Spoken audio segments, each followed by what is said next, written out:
Dialogue avec le prophète vous ouvre ses portes et vous souhaite la bienvenue à ce rendez-vous hebdomadaire de ce mercredi 18 avril 2012. Au menu de l'émission, nous aurons notre enseignement du jour. Le prophète va nous parler des stratégies que Jézabel utilise pour tuer les prophètes. Le concept du jour, ça nous intéresse. Nous allons découvrir ce que c'est le réveil. Vous avez des questions là-dessus? N'hésitez pas, écrivez-nous à contact@gftministries.com. Pour terminer, nous allons nous rendre en France en premier pour retrouver l'auditeur ou l'internaute du jour qui nous a écrit, et nous allons terminer en nous rendant en Guadeloupe pour répondre à une autre question. C'est votre menu. Bienvenue à ce rendez-vous une fois de plus.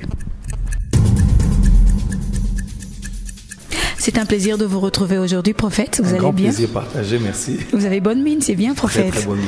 Alors, c'est un plaisir également de retrouver tous ces internautes qui nous suivent. Chaque mercredi, ils ont déjà l'habitude de nous retrouver sur Internet, sur notre site. Merci. Avec nous ici chez moi. Alors, prophète, nous vous écoutons. Aujourd'hui, nous allons découvrir ces stratégies que Jézabel utilise pour tuer les prophètes. Merci bien. J'aimerais aller droit au but. Déjà, remercier tous ceux qui ne cessent de nous suivre et de partager, de suivre et de faire suivre aussi ce son à plusieurs personnes dans le monde entier qui nous écrivent et qui nous encouragent aujourd'hui. D'accord. Je tenais à les remercier, à les bénir et tous ceux qui écrivent pour encourager, mais aussi pour poser des questions. Cela montre une grande implication dans les sujets développés et je ne manque pas de les bénir aussi. Nous apprécions énormément ce qu'ils font et ils sont déjà de la MAPRE. Ils sont déjà apostoliques. Ils adhèrent automatiquement. Exactement. Donc nous sommes aujourd'hui dans une phase assez pratique de notre enseignement. Nous parlons sur les stratégies qu'utilise Jézabel pour détruire les prophètes. Okay. Nous avons déjà en amont parlé de plusieurs manières dont Jézabel fonctionne. Elle pouvait être comprise aussi dans ces 7 points, mais je préfère les séparer. D'accord. Si je vais entrer de manière très pratique sur la manière dont Jézabel s'attelle à détruire les prophètes. Lorsque nous parlons de prophètes, nous ne parlons pas que de prophètes en termes de ministère prophétique. Nous parlons aussi de toute personne qui fait partie d'une génération montante que le Seigneur est en train de susciter. Ceux qui nous suivent ici au Congo et dans les nations cette génération, partout elle est représentée, cela concerne ces personnes-là. Ils sont des prophètes, des voix de Dieu pour changer les choses, pour apporter quelque chose de nouveau. Et ce message concerne ces hommes et ces femmes. Et alors que j'aimerais entrer dans le vif du sujet de notre enseignement, j'aimerais vraiment demander à plusieurs d'écouter cet enseignement dans une attitude de prière, car je crois que le Seigneur aura parlé à quelqu'un sur un plan purement préventif, afin que plusieurs sachent comment prier, comment se tenir face à tout ce que Jézabel aura à lancer comme attaque sur eux, mais aussi de manière curative pour guérir plusieurs qui sont déjà tombés sous le joug de ce genre d'influence. En premier lieu, Jézabel commence par s'attaquer à Naboth. Okay. Naboth, quand nous lisons dans 1 Roi chapitre 21, à partir du 5e verset, Jézabel, sa femme, vint auprès de lui et lui dit: « Pourquoi as-tu l'esprit triste et ne manges-tu point ?» Il lui répondit: « J'ai parlé à Naboth de Jezreel et je lui ai dit: cède-moi ta vigne pour de l'argent, ou si tu veux, je te donnerai une autre vigne à la place. Mais il a dit: je ne te donnerai pas ma vigne. » Alors Jézabel, sa femme, lui dit: « Est-ce bien toi maintenant qui exerces la souveraineté sur Israël? Lève-toi, prends de la nourriture et que ton cœur se réjouisse. Moi, je te donnerai la vigne de Naboth de Jezreel. » Et elle écrivit au nom d'Akab des lettres qu'elle scella du sceau d'Akab et qu'elle envoya aux anciens et aux magistrats qui habitaient avec Naboth dans sa ville. Voici ce qu'elle écrit. Elle écrivit, dans ses lettres: publiez un jeûne. Imaginez-vous qu'une femme décrète un jeûne juste pour arracher une vigne entre les mains de quelqu'un. Alors cette vigne devait représenter grand-chose. Oui. Placez Naboth à la tête du peuple et mettez en face de lui 2 méchants hommes qui déposeront ainsi contre lui: tu as maudit Dieu et le roi. Puis menez-le dehors, lapidez-le et qu'il meure. À la suite, nous voyons que c'est exactement ce qui s'est passé. Jézabel a su ravir d'entre les mains de Naboth sa vigne qui était à Jezreel. Ce qui est de très important ici à savoir dans notre application, c'est que Naboth veut dire fruit, veut dire abondance, veut dire productivité. Okay. Et en cela, lorsque nous disons que Jézabel s'attaque à la vigne de Naboth, nous voulons faire un lien direct avec la dimension économique, la dimension de la productivité. Okay. Vous savez, plusieurs hommes de Dieu ont été détruits aujourd'hui, plusieurs prophètes ont été détruits parce que le diable s'est attaqué à la dimension économique de leur vie et de leur ministère. Aujourd'hui, il y a plusieurs hommes et femmes qui ont été appelés par Dieu dans cette génération qui ne verront jamais le jour juste parce que ils ont laissé par plusieurs doctrines, par plusieurs attitudes, par plusieurs faux raisonnements à Jézabel de dominer leur dimension de leur vie, leur dimension économique. Économique, oui. Et en cela, vous savez, vous pourrez avoir un potentiel, avoir une mission, avoir un message, mais si votre dimension économique est détruite par Jézabel, votre message ne se limite qu'à votre cercle rapproché. Aujourd'hui, Dieu nous appelle pour les nations, il nous appelle pour apporter la bonne nouvelle jusqu'aux extrémités de la terre, mais plusieurs ne pourront, leur message ne pourront pas traverser les frontières ethniques, tribales, culturelles, régionales, nationales, continentales, même juste parce que l'argent a fait défaut de leur ministère. Et j'en ai vu plusieurs qui ont fini dans le ghetto, mais ayant eu des grâces que nous rêvons d'avoir, juste parce qu'ils n'ont pas eu d'argent. Et il est important que l'Église soit honnête aujourd'hui pour reconnaître la place importante de la dimension économique dans l'expansion du ministère et aussi dans l'émergence du prophète qui sommet en vous. Aujourd'hui, je donnerai ce petit exemple. Je ferai un rapprochement avec un véhicule. D'accord. Si le ministère est un véhicule, le carburant, c'est certainement l'onction. Les phares sont certainement la direction divine qui nous donne la lumière. Okay. Le moteur, c'est certainement la vision. La caracasse de la voiture, c'est certainement la structure, l'organisation, l'administration du ministère. Mais les pneus, c'est certainement l'argent dans le ministère. Il y a plusieurs qui ont des grands ministères, qui ont une vision claire, direction divine, toujours au point. Ils ont l'onction, ils ont la vie de prière, ils ont une grande administration.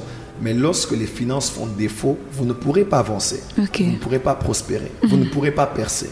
Et il est important de savoir aujourd'hui que nous avons besoin des pneus. L'évangélisation, l'évangile est gratuit, mais l'évangélisation coûte. Vous savez, aujourd'hui, le corps du Christ peut être inerte, peut être statique, peut être immobile, juste parce que des hommes et des femmes qui n'ont pas d'argent s'y retrouvent. Mais lorsque les hommes et les femmes qui ont l'argent et le cœur de faire avancer le royaume sont là, le ministère n'est plus dans les cavernes. Le ministère peut lever la tête et sortir et faire entendre la voix. Et le corps du Christ était sur la croix pendant plusieurs heures et ne pouvait même pas descendre. Même lorsque Jésus est mort, il était resté là. Il n'y avait que des hommes et des femmes qui pleuraient. Mais personne n'a eu la capacité de descendre son corps et de l'enterrer. Jusqu'à ce que vint un homme qui s'appelait Joseph d'Arimathée, qui avait de l'argent. Et c'est cet homme qui est l'image des partenaires même financiers, qui est venu qui est venu déplacer le corps du Christ d'une dimension statique à une dimension mobile pour le mettre enfin dans la place qui lui était réservée. Et aujourd'hui, le corps du Christ est dans un pays, dans une ville peut être sans impact, juste parce qu'il n'y a pas d'hommes et de femmes qui ont de l'argent. Les messages puissants du pasteur peuvent se limiter devant 5 personnes, mais ne jamais passer ni à la télévision, ni être vendu, ni à la radio, ni être propagé par des CD, même sur Internet, juste parce qu'il n'y a pas de Joseph d'Arimathée. Et je prophétise dans le nom de Jésus pour tous ceux qui nous suivent, à vous qui avez un appel de Dieu, un message de la part de Dieu, que le temps est arrivé où Dieu libère cette dimension économique dans votre vie au nom de Jésus. Et l'esprit de Jézabel qui veut vous ravir cette dimension de votre héritage, cette dimension économique de la productivité financière, nous paralysons cela au nom de Jésus. Et nous libérons l'atmosphère spirituelle pour que ce que vous avez ne soit point ravi par elle au nom de Jésus-Christ. Et l'Église doit avoir l'intelligence du temps pour savoir que l'argent est d'une très grande importance. Certains disent que l'argent ne fait pas le bonheur, mais à vrai dire, on ne peut pas être aussi réellement heureux et dans le bonheur sans argent. Nous avons besoin d'argent. L'argent ne prendra pas la place de Dieu, mais l'argent a une grande part dans la propagation de l'évangile en ce temps de la fin. Et hommes de Dieu, femmes de Dieu, faites tout dans votre ministère pour bien vous organiser afin d'avoir une équipe d'intercession qui prie pour les finances. Là, je ne suis pas dans la dimension, il faut investir, faire des affaires, ouvrir des magasins et qu'on sort. Là, nous sommes dans la dimension de Jézabel. Nous parlons des influences spirituelles, gouvernementales qui peuvent bloquer toute une cité ou bien toute une région. il y a des esprits qui peuvent retenir une population dans la pauvreté et directement l'Église qui est dans son sein dans la pauvreté. Parce que ceux qui viennent dans nos églises sont membres de cette société.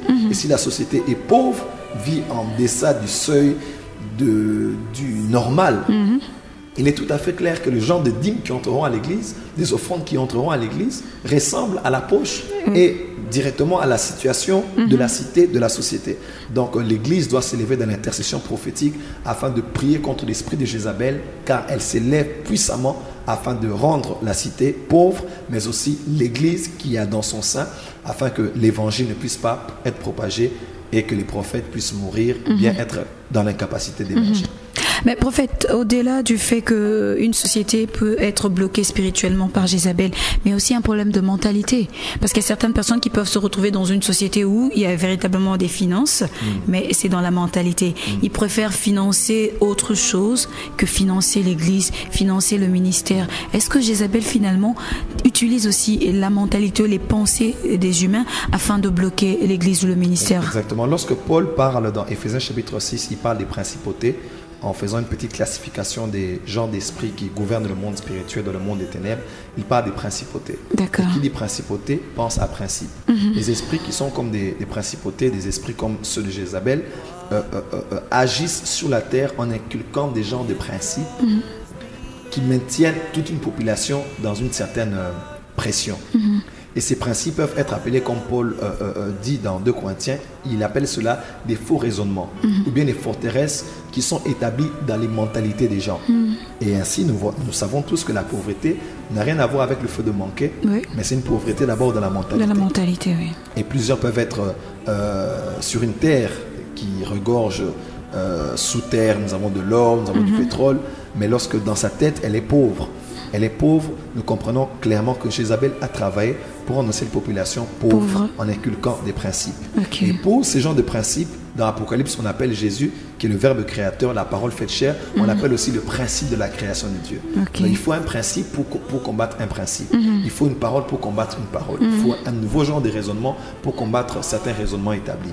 Et ce que j'aime avec la parole de Dieu, c'est que la Bible déclare que l'Esprit du Seigneur est sur moi et m'a oint pour apporter une bonne nouvelle aux pauvres, de guérir ceux qui ont le cœur brisé, libérer les captifs. Madame Pamela, remarquez que Jésus parle de guérir ceux qui ont le cœur brisé, libérer les captifs, mais pour les pauvres, il ne dit pas de les libérer ni de les guérir, mais parle de les annoncer la bonne nouvelle. La bonne nouvelle, oui. Parce que pour un homme qui est malade, il faut la guérison, pour un captif, il faut la libération, mais pour un pauvre, il faut la bonne nouvelle, c'est-à-dire il faut l'information. Un changement de mentalité. Exactement, c'est l'information qui crée la transformation mentale. Et c'est en cela même que se retrouve le rôle des apôtres. Le rôle du ministère apostolique maintenant est de frayer un chemin et de libérer la mentalité des gens en leur communiquant une bonne nouvelle. La bonne nouvelle du royaume qui consiste à ce que nous sommes fils et filles du roi. Et la richesse est commune dans le royaume et nous avons droit à la richesse car notre Père est le roi et l'or et l'argent lui appartient et nous appartient directement. Et nous sommes héritiers de Dieu et co-héritiers de Christ. Et ce que j'aime en anglais, on parle de co-heirs, co-héritier, qui ne veut pas dire cette mentalité des francophones qui dit 50%, 50%. Mais quand on parle en profondeur en grec, on voit que tout ce qui est à lui est à nous. Donc nous partageons les 100% ensemble. D'accord. Vous imaginez? Donc nous sommes non seulement héritiers de Dieu, mais nous partageons tout avec Christ. Ce qu'il est, nous le sommes. Ce qu'il a, nous l'avons. Et nous proclamons dans la vie du peuple de Dieu une nouvelle mentalité par cette information. Vous êtes riches. Vous êtes riches. Vous êtes riches. Vous n'avez pas le droit de finir dans le ghetto. Amen. Que vos cantiques finissent dans les ghettos, que vos livres écrits finissent dans les ghettos pour ne jamais être publiés, que vos cantiques finissent par ne jamais voir le jour parce que vous avez manqué d'argent pour aller au studio, que vos prédications manquent de partenaires. Nous prophétisons dans le nom de Jésus que Jézabel tombe, la vie n'est point touchée, d'abord ne mourra pas, vous allez vivre et jouir du fruit de votre travail. Au nom de Jésus. Amen. Merci prophète, on sent qu'aujourd'hui il y a vraiment on va dire que c'est une journée remplie de déclarations de foi. Amen. Et ceux qui le croient peuvent le vivre parce que c'est sous l'onction prophétique que je déclare. Et si vous vivez quelque chose dans ce genre, n'hésitez pas à nous envoyer votre témoignage en nous écrivant à contact@gftministries.com. Nous le déclarons déjà, le décrétons que dans les 14 jours qui vont suivre, ceux du peuple de Dieu qui suivront ce message auront un miracle financier. Amen. Dieu mettra sur leur chemin des hommes et des femmes qui ont la provision qu'il leur faut entre les mains et qui vont le leur accorder au nom de Jésus-Christ. Amen. Dans les 14 jours qui suivent, jour par jour, chacun de ceux qui vont suivre, s'ils ont la foi, ils se connectent à cette onction, ils vont vivre ce miracle financier. Amen. Parce que Jézabel est déjà tombée. Amen. Nous sommes sûrs que tous ces auditeurs et ces internautes ont reçu cela. Et Amen. je dis Amen à leur place. Amen. Amen. Alors, prophète, Jézabel ne détruit pas seulement l'économie. Quoi d'autre? Jézabel, dans sa stratégie de tuer les prophètes en les anéantissant physiquement ou en les maintenant sous des cavernes, Jézabel a eu aussi une autre stratégie, en deuxième lieu, qui a poussé plusieurs prophètes à rester dans les cavernes, c'est-à-dire à mourir parce qu'ils sont sans impact. Jézabel a agi dans le chef du corps du Christ pour empêcher aux chrétiens de croire les uns les uns aux autres. Jézabel a travaillé puissamment dans ce domaine parce qu'elle sait que nous sommes un corps. Et lorsque nous ne sommes pas d'accord, plusieurs désaccords, plusieurs désaccords de la mélodie que le Saint-Esprit veut émettre ne pourra pas se faire entendre parce que nous ne sommes pas d'accord. Lorsqu'on dit dans la parole de Dieu, si 2 ou 3 s'accordent, on parle d'un terme qui fait penser à la symphonie, à la musique. Vous jouez une même mélodie, voilà, on va dire. Une même mélodie qui est agréable aux oreilles, mais en utilisant plusieurs cordes à la fois. Et c'est exactement cela. Vous savez, plusieurs hommes et femmes de Dieu n'ont pas pu exploser dans cette génération parce que Jézabel a travaillé en créant dans le cœur du corps du Christ des soupçons, de la haine et du manque de foi que l'on doit porter aux autres.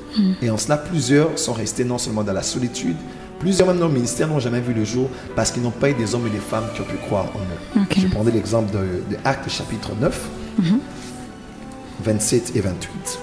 Il est écrit, alors Barnabas, l'ayant pris avec lui, c'est-à-dire Paul, le conduisit vers les apôtres et leur raconta comment, sur le chemin, Saül avait vu le Seigneur qui lui avait parlé et comment à Damas, il avait prêché franchement au nom de Jésus. Il allait et venait avec eux dans Jérusalem et s'exprimait en toute assurance au nom du Seigneur. Il parlait aussi et discutait avec les hellénistes, mais ceux-ci cherchaient à lui ôter la vie. Ce que j'aime, c'est que Paul a vu Jésus, Jésus lui est apparu, il a eu une grande expérience, mais seulement son passé était un grand frein au fait qu'il soit accepté. Puisque tout le monde connaissait Paul, Saul en ce temps-là, en tant que docteur de la loi, pharisien, et vraiment une occasion de chute pour le corps du Christ, car il était à la tête d'une grande agence, d'un groupe puissant qui tuait physiquement les chrétiens en persécutant le corps du Christ. Et imaginez-vous un homme comme celui-là, il reçoit l'appel, il a un message, il appelle pour les nations, pour aller vers les rois et les fils d'Israël, comme le disait le Seigneur.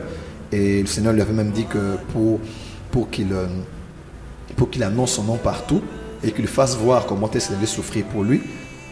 Et il arrive à un moment où il devait aller rendre visite à l'église de Jérusalem, mais tout le monde était dans la suspicion, dans la peur, puisque tout le monde savait que cet homme respirait la haine contre le corps du Christ. Et on s'est dit, cet homme, on ne peut pas le recevoir, et il le savait très bien, jusqu'à ce que arrive un homme qui s'appelait Barnabas. Barnabas, qui s'appelle aussi en grec, fils d'édification, fils de construction, mais aussi fils de la prophétie. D'accord. Barnabas était un homme prophétique. Il avait une vision prophétique sur ce qu'un homme pouvait être demain. Et c'était un homme de bien, comme on le décrit aussi dans les Actes des Apôtres, puisqu'il avait vendu l'un de ses champs, qu'il avait aussi offert à l'église au bas des pieds des apôtres. Et c'est Barnabas qui a pris cet homme, qui a emmené Paul et qui l'a fait accepter, à telle enseigne qu'ils l'ont adopté et ils l'ont permis à lui qui avait vu le Seigneur après eux de commencer à annoncer la bonne nouvelle. Et Paul est devenu ce qu'il est. Il a pu avoir l'assurance de prêcher parce qu'il a eu un homme comme Barnabas qui a cru en lui et qui l'a permis d'émerger. Et plus tard encore, ce même homme Barnabas, dans Actes chapitre 13, lorsque Paul et lui sont relâchés dans le ministère apostolique, ils vont travailler pour aller évangéliser et ils emmènent avec Jean-Marc. Et Jean-Marc, je crois bien que c'était en Pamphylie, et la cité dans laquelle ils étaient, certains commentateurs bibliques disent qu'il y avait des reliefs assez compliqués, il y avait des moustiques. Et Jean-Marc a abandonné la mission. Et quand vous voyez plus tard, dans Actes chapitre 14, 15, 16, vous verrez que Jean-Marc ne les avait pas seulement abandonnés, mais au moment où maintenant Paul et Barnabas voulaient reprendre la mission, Barnabas a dit, veuillons prendre Jean-Marc avec nous. Oui. Et Paul a refusé. Et il est écrit dans les Saintes Écritures qu'il y a eu un grand dissentiment entre Paul et Barnabas. Parce que Paul avait dans sa mentalité encore cet homme qui nous avait abandonné dans la mission parce qu'il avait peur des moustiques et puis des reliefs. Mais Barnabas a dit non, moi je suis fils de la prophétie. Je sais qu'il avait mal fait, mais je crois qu'il peut être un homme très utile pour l'évangile. Paul n'a pas cru à cela. Que Dieu aide les Paul aujourd'hui. Si vous avez été aidé dans le ministère, apprenez à aider aussi les autres. Si on a cru en vous, apprenez à croire aussi aux autres. Et Barnabas, c'est vraiment le type de cette génération et de cet esprit que Dieu libère pour contrer l'esprit de Jézabel. C'est l'esprit qui pousse aux chrétiens de croire aux autres, surtout de croire en ceux qui ne sont pas crédibles, qui ne sont pas éligibles, qui n'ont pas le droit de parler, qui ne sont pas des bouches autorisées. Et quand vous lisez bien, Silas est parti avec Paul et Barnabas a pris Jean-Marc. 10 ans plus tard, lorsque vous voyez dans les épîtres de Paul à Timothée, Paul écrit à Timothée en lui disant emmène-moi Jean-Marc parce qu'il m'est très utile pour le ministère. Waouh, c'est formidable. 10 ans plus tard, Paul a dit emmenez-moi Jean-Marc. Il m'est très utile. Parce qu'il m'est utile pour le ministère. 10 ans plus tard. Alors que 10 ans plus tôt, il disait le contraire. Voilà, exactement. 10 ans plus tôt, il ne pouvait pas croire en lui. Je dis cet homme ne mérite même pas. Il nous a trahis. Il n'a pas la passion, il n'a pas l'endurance, il n'a pas la maturité d'accepter la mission. Je vais avec Silas. Bon, toi, si tu veux le prendre, prends-le avec toi. Il fallait un fils prophétique. Voilà pourquoi l'esprit prophétique et l'esprit combat cet esprit de Jézabel qui nous pousse à ne pas croire aux autres et à pousser plusieurs des Pauls que nous avons, plusieurs des Jean-Marc que nous avons à mourir en terre. J'aimerais quand même prier pour tous ceux qui nous suivent. D'accord. Voilà, j'aimerais prier pour eux. Seigneur, je te prie, je le sens fort dans mon esprit pour un homme et une femme, quelqu'un qui nous suit au Canada, maintenant, quelqu'un qui nous suit au Canada, je le sens dans mon esprit que c'est une femme, c'est une blanche, c'est une blonde, et elle suit cette émission et elle est en train de céder à la dépression à cause des problèmes qu'elle a au niveau de son foyer. Elle a 2 enfants, elle a un appel au ministère, elle a un don prophétique très fort, mais dans l'église dans laquelle elle est, elle a même subi des pressions et on l'a dit des choses comme quoi elle est dans la sorcellerie à cause des prophéties sévères qu'elle donnait souvent dans les temps de prière. Je déclare que tu es libéré de l'esprit de Jézabel au nom de Jésus. Tu te relèves, tu reprends les armes et tu annonces prophétiquement ce que Dieu te dit. Car je sens dans mon esprit le verset qui dit dans l'Apocalypse qu'il faut que tu prophétises de nouveau sur plusieurs peuples, nations, tribus, plusieurs langues.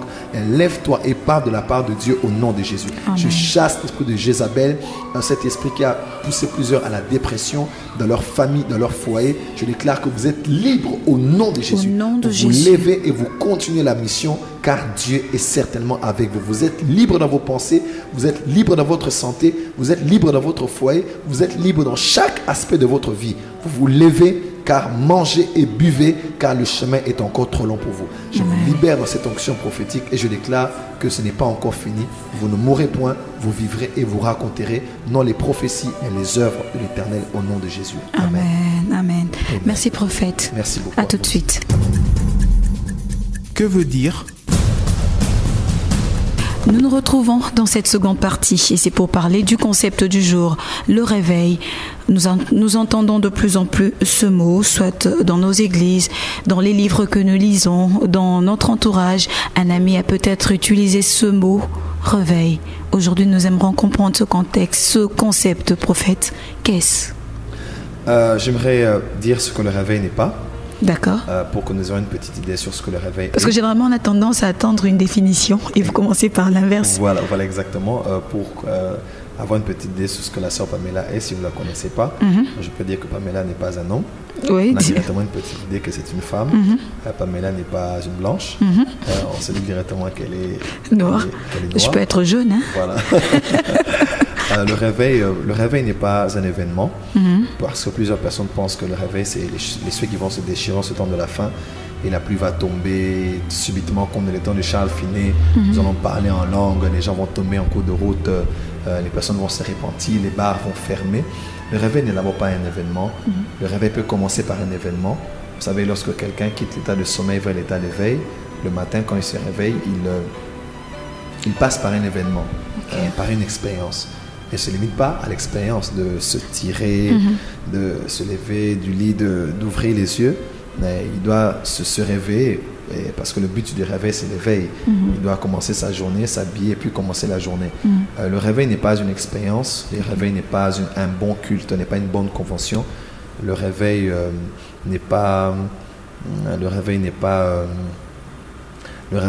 une effusion de l'esprit dans une cité. Le réveil, c'est l'état normal de l'Église, par définition. L'Église est normale lorsqu'elle est dans le réveil. Le réveil, c'est lorsque l'Église est dans son état normal.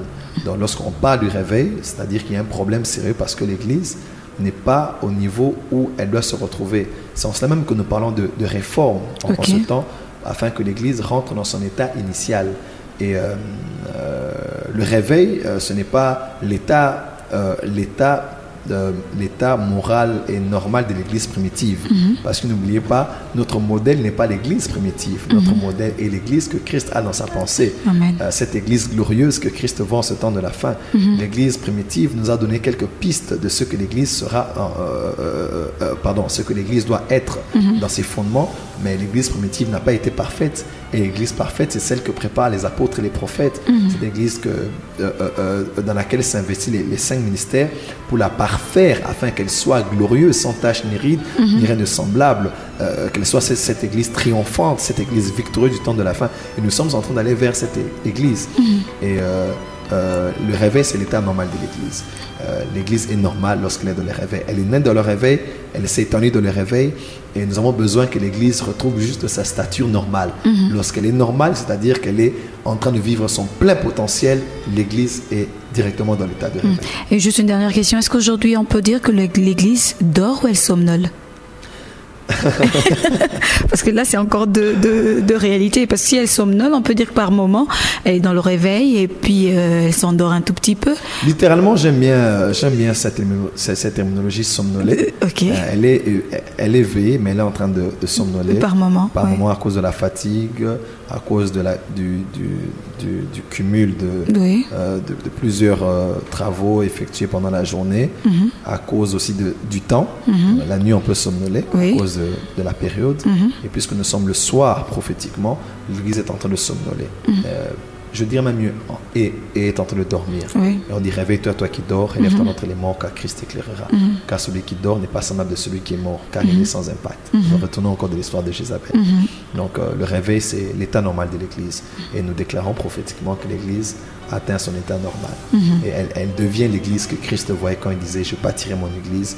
Et je sais que ça choquait plusieurs personnes, parce que plusieurs personnes croient que c'est une expérience. Non. Dans le réveil aussi, on voit les expériences, on voit les événements, on voit les effusions de l'esprit, mais ce n'est pas uniquement cela. Le vrai réveil, c'est l'état normal de l'Église. D'accord. Le réveil, c'est aussi répondre aux questions des internautes. Exactement. Alors, on va répondre à vos questions tout de suite. Merci. Questions d'internautes. Direction la Guadeloupe, prophète. Alors, nous allons retrouver mademoiselle. Elle s'appelle Laurie Ambrina. Elle écrit ceci, je cite. « Je vous écris depuis la Guadeloupe, donc nous faisons un voyage aujourd'hui. C'est sa ville natale, son île natale. Elle dit c'est un département français, faisant partie de l'arc antillais. Je souhaite vous poser 2 questions. Premièrement, comment puis-je faire pour vous inviter en Guadeloupe, prophète? Comment peut-elle faire pour vous inviter en Guadeloupe? Elle s'appelle Laurie. Laurie, bonjour Laurie. Je vous salue dans le nom de Jésus. J'ai été très touché par votre mail. Et comment faire pour inviter le prophète Joël, Francis? Voilà, juste avoir peut-être quelques petits détails. Nous voudrons juste savoir par un mail que vous pourrez nous faire aussi, la même adresse. Ou dans l'adresse que je donnerai tout à l'heure, pour que nous sachions si c'est un particulier qui nous invite, c'est-à-dire une personne qui va organiser un programme pour que nous venions, ou bien si c'est une église que la personne représente, même une association d'églises qui veut nous recevoir en Guadeloupe. Nous voulons avoir cette précision, mais aussi dans la lettre, certainement aussi une information pour nous parler de ce qu'on attend de nous, du besoin qu'il y a en Guadeloupe, de ce qu'on attend de nous, mais aussi de la période dans laquelle vous voulez nous inviter, pour qu'en regardant notre agenda qui est assez chargé aussi cette année, nous puissions voir comment créer le temps afin d'arriver en Guadeloupe. Et je pense qu'elle peut nous écrire, ma sœur Laurie peut m'écrire à cette adresse jft@jftministries.com. Cela m'arrive directement et je pourrais avoir l'amabilité de répondre à la sœur Laurie. Et je salue tous ceux de la Guadeloupe. Nous les aimons dans le nom de Jésus et nous espérons que nous serons là bientôt afin d'apporter ce message sur la réforme et le réveil de l'Église en ce temps de la fin. Parce qu'elle dit, prophète, que son vœu, c'est que Jéhovah secoue la Guadeloupe. Amen. Voilà. Et cela va arriver. Et je ne pense pas être celui qui va secouer la Guadeloupe. Je crois qu'il y a déjà un grand travail qui se fait là-bas. Et je crois peut-être que je serai un signe pour amener quelque chose de plus afin d'amener une complémentarité à tout ce qui a été fait avec la particularité que nous avons. Et je sais que Dieu se glorifiera par des signes, des prodiges et des miracles pour attester que c'est lui qui nous a envoyés. Donc que la sœur Laurie soit bénie. Amen. Et nous serons ravis d'être là. Amen. Sa deuxième question, je continue à lire son mail. Puis-je faire un don au sein de votre ministère? Car j'ai visité le site et je ne sais comment faire. Comment pouvez-vous répondre à cette question? Merci beaucoup d'avoir visité le site. Et l'intérêt va à tous ceux qui ne connaissent pas le site, de le connaître et de le faire connaître. Ma sœur Laurie, présentement, vous trouverez quelque chose de nouveau dans le site internet. Si vous consultez, vous verrez même déjà dans la page d'accueil qu'il y a dans la rubrique des partenaires, il y a une vidéo dans laquelle je vous adresse un mot, ma sœur Laurie. Un mot à vous et à tous ceux qui nous suivent dans le monde entier, que je vous recommande d'ailleurs de partager aussi sur internet si vous le voudrez bien. Dans ce mot, dans cette adresse, je vous communique au fait le fardeau que nous avons dans ce ministère et le besoin de nous associer à des personnes qui ont le cœur comme vous, de nous soutenir financièrement. Et vous verrez là le numéro du compte en banque avec l'IBAN, voilà. Ou encore le code SWIFT. Voilà, le code qui vous permet, de là où vous êtes, de nous faire parvenir votre contribution financière à ce ministère. Et donc vous pourrez entrer juste sur le net, voir par le numéro de compte en banque, l'IBAN est là, vous pourrez faire un virement bancaire dans notre compte en banque et votre générosité est déjà la bienvenue. Et je prie que l'ange qui est établi dans ce ministère étende sa main sur vous. Et enfin, amen. Elle demande une dernière chose, que prophète, vous puissiez prier pour elle, pour son travail, parce qu'elle a l'impression qu'elle reçoit plus de combats dans son travail. Je vais juste faire des déclarations sur la sœur Laurie.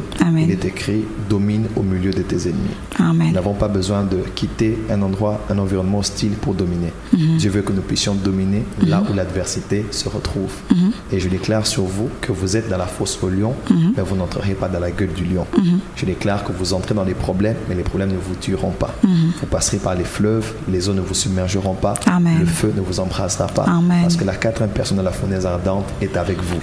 Je déclare que de là où vous êtes la tête et non la queue, la première et non la dernière, en haut et non en bas, devant et non derrière. Et tous ceux qui vous ont combattu seront d'accord de se dire que cette personne est indispensable pour se servir. Ceux qui devront partir pour ce service, ceux qui devront partir, partiront.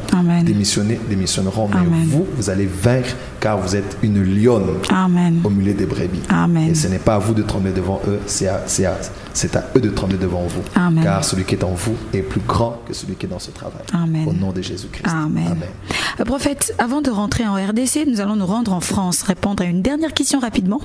Et elle s'appelle Anita. Je crois que vous avez déjà commencé à répondre à ces questions. Anita. Elle l'a même écrit, elle attend la réponse à ces questions. Anita, tu devras certainement attendre encore un tout petit peu à cause du sujet qui a été développé. Nous sommes en train d'aller pas à pas. Lorsque je vais entrer en profondeur maintenant en atterrissant avec l'enseignement, en mettant un nota bene à cet enseignement parlant des esprits territoriaux. Je vais vraiment m'atteler à cela. Donc il y aura sa réponse. Maintenant, moi, je peux dire quelque chose. Déjà? Oui, vous pouvez dire. D'accord, je vais lire sa question. C'était plutôt le troisième volet de sa question. Elle disait, enfin, peut-on considérer que le territoire sur lequel cet esprit agit a seulement un lien d'une manière géographique à un lieu, c'est-à-dire à des limites spatiales définies, ou ça peut être un ensemble homogène, une famille, par exemple? Et si la famille quelle est cette famille qui est touchée par cet esprit de Jézabel? Est-ce que ce sont les liens de famille? Est-ce que c'est la sorcellerie qui est ce moyen utilisé par Jézabel afin de rendre captifs les vies qui ont clairement reçu l'appel de Dieu à les servir? Elle pose des questions, mais elle énumère les réponses. D'accord. Oui. Donc, rien de tout ce qu'elle a dit n'est faux. Elle est déjà sur la piste. Et c'est cette piste que je vais vraiment développer en dernier. D'accord. Je préfère garder les gens d'accord. Alors, Anita, tu devras patienter, attendre le numéro 5. Exactement. Le numéro 4, c'est fini, prophète. 4, merci. Je vous dis à très bientôt. Merci à très bientôt. Vous avez aimé? Écrivez-nous à contact@gftministries.com. Je vous dis à très bientôt, ou plutôt à la semaine prochaine. Que mon Dieu vous bénisse. Au revoir.